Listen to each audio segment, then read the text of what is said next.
जय हरि गोविंद जय जय गोविंद जय हरि गोविंद जय जय गोविंद जय हरि गोविंद जय जय गोविंद जय हरि गोविंद जय जय गोविंद जय हरि गोविंद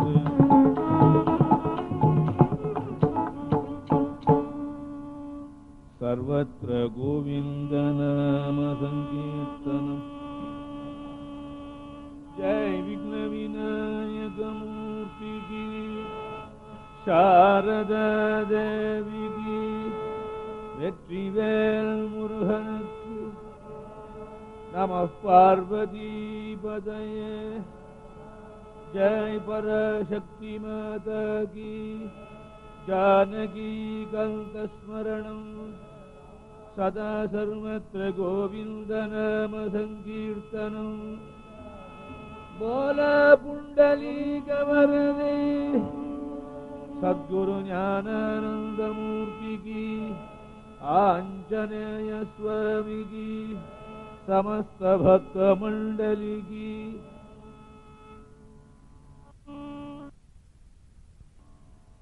देवा ओम कालक्षेपो न कर्तव्यः क्षीणम् आयुः क्षणे क्षणे यमस्य करुणा नास्ति கர்த்தவ்யம் ஹரிகீர்த்தனம் என்று புராணங்கள் பறைசாற்றுகின்றன. காலக்ஷேபம் என்றால் என்ன?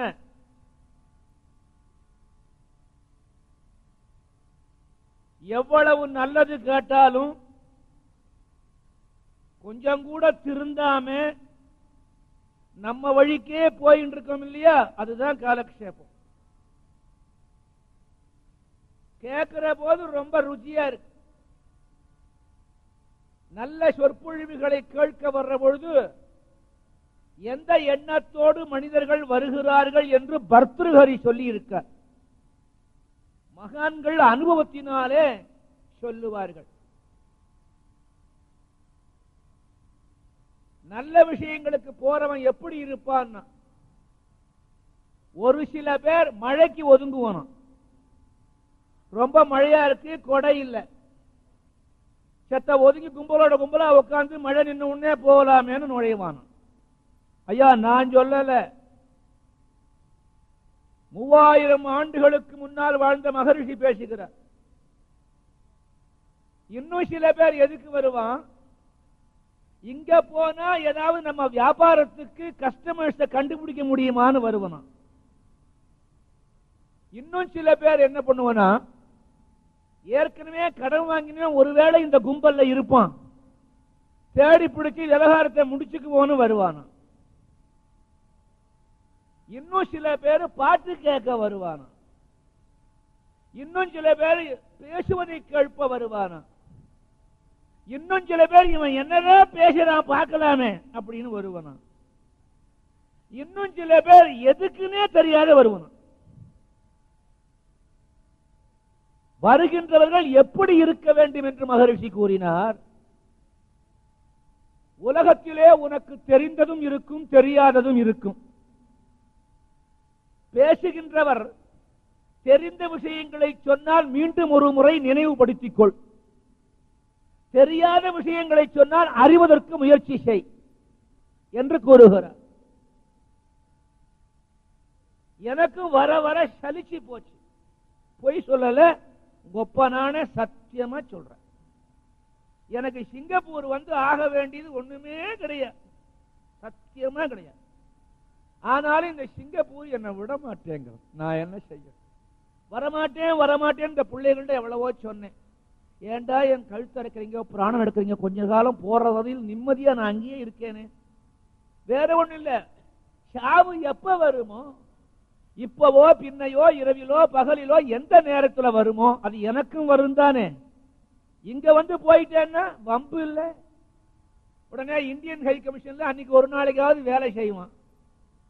உடனே அங்கிருந்து வந்து இதை கொண்டா இந்த பணத்தை ஆஸ்பத்திரிக்கு அனுப்பு, கத்தி எடுத்து கூறு போடு, போஸ்ட்மார்ட்டம் பண்ணு, மறுபடியும் உள்ள வைக்க வச்சு தச்சு வரவழைச்சவனுக்கும் ஹிம்சை, அனுப்பினவனுக்கும் ஹிம்சை. தேவையா இது? நான் பாட்டுக்கு நிம்மதியா அங்கேயே இருப்பேன். இந்த பிள்ளைங்க கேட்கல, இருந்தாலும் அவர்களுடைய அன்புக்கும் பக்திக்கும் கட்டுப்பட்டு தான் சுவாமி இங்க வந்தேன், இல்லைன்னா வரமாட்டேன். ரொம்ப பேர் என்ன நினைக்கிறான், சாமியார் இங்க வந்து காசு புரட்ட வந்திருக்காருன்னு நினைக்கிறான். ஐயோ கஷ்டமே.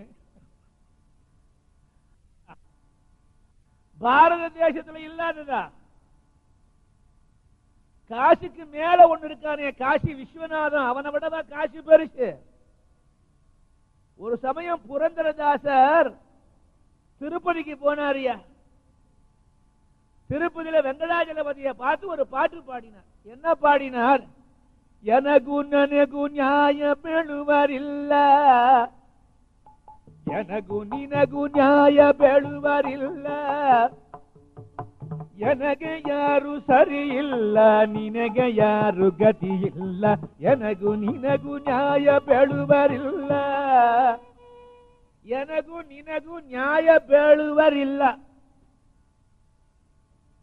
தமிழ்நாட்டில் பாரத தேசத்தில் உள்ள எந்த மொழிகளை எடுத்துட்டாலும் அதுல ஒன்னா வடமொழியோ அல்லது தென்மொழியான தமிழ் மொழியோ கலந்துதான் இருக்கும். தமிழும் சமஸ்கிருதமும் கலக்காத மொழிகள் உலகத்திலேயே கிடையாது. இங்க கூட பாருங்க, பூமி புத்திராங்கிறான், சுத்தமான வடமொழி. மாதாங்கிறான், மதர்ங்கிறான், பிராதானா பிரதர்ங்கிறான். புரியல? நம்ம மாரியம்மாவை தான் அவன் மேரி அம்மாங்கிறான். எல்லாம் இங்கிருந்து தோன்றியதுதான். நான் சொல்றது உங்களுக்கு புரிஞ்சிருக்குமே, இது கன்னட மொழி. எனகு நினகு நியாய ಬೇಳುவர் இல்ல. புரியுதா? ஏயா கம்முன்னு உட்கார்ந்தா என்ன அர்த்தம்? நான் எனக்கு என்ன ப்ரொஃபஷனா இந்த உத்தியோகம் கிடையாது.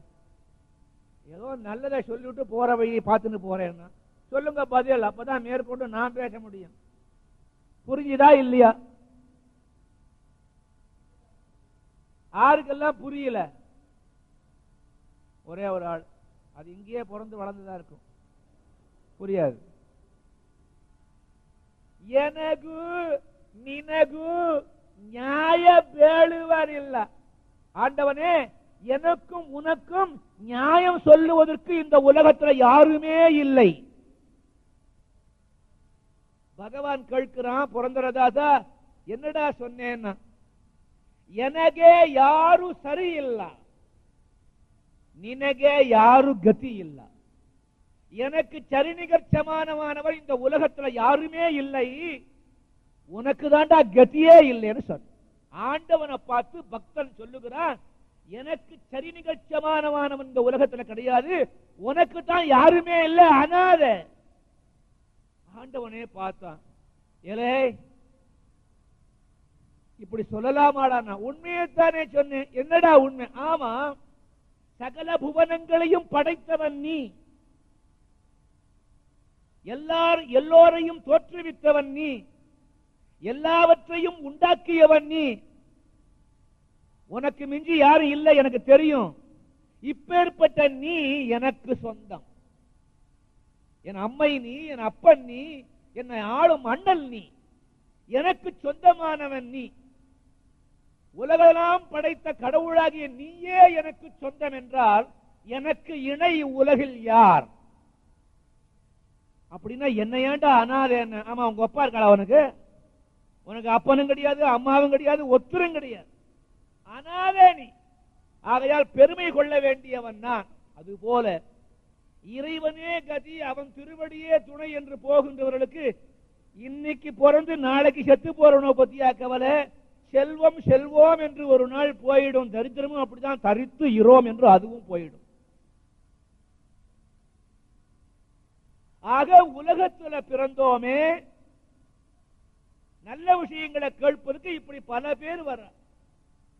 சனமேவ கண்யம் மல்யே க்ஷணமேவ கண்யம் மல்யே பூர்வ புண்ணியேன ஸ்ரீ கிருஷ்ணானு ஸ்மரண க்ஷணமேவ கண்யம் மல்யே பூர்வ புண்ணியேன ஸ்ரீ கிருஷ்ணானு ஸ்மரண க்ஷணமேவ கண்யம் மன்யே.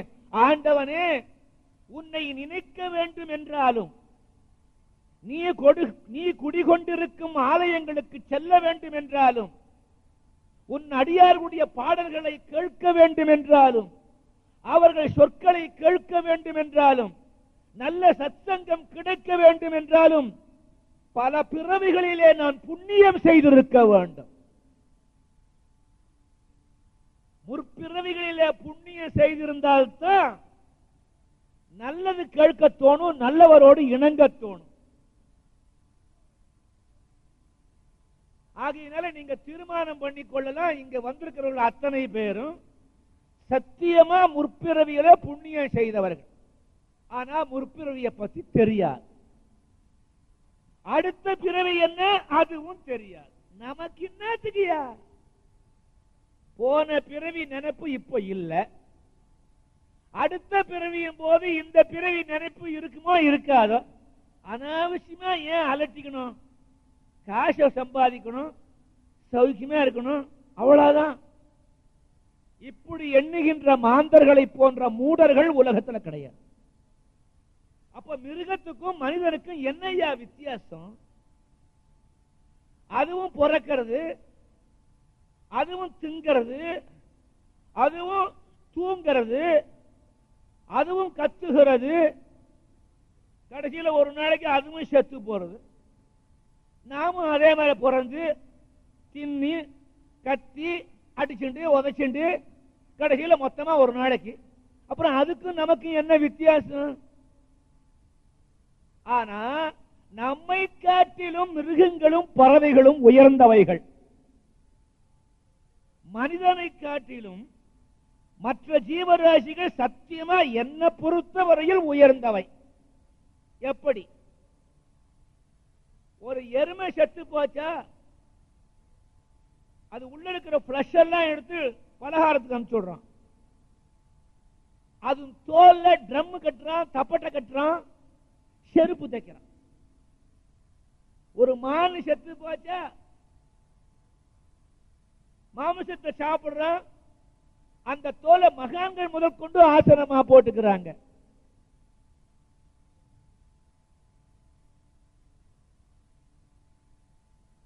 குருஜி, உபயோகப்படுத்துற மிருகங்களா பார்த்து சொல்றீங்களே, காக்காய பத்தி சொல்லுங்க, கரப்பாம்பூச்சியை பத்தி சொல்லுங்க. சைனாவுக்கு போங்க, மெயின் ஃபுட்டே அதான்.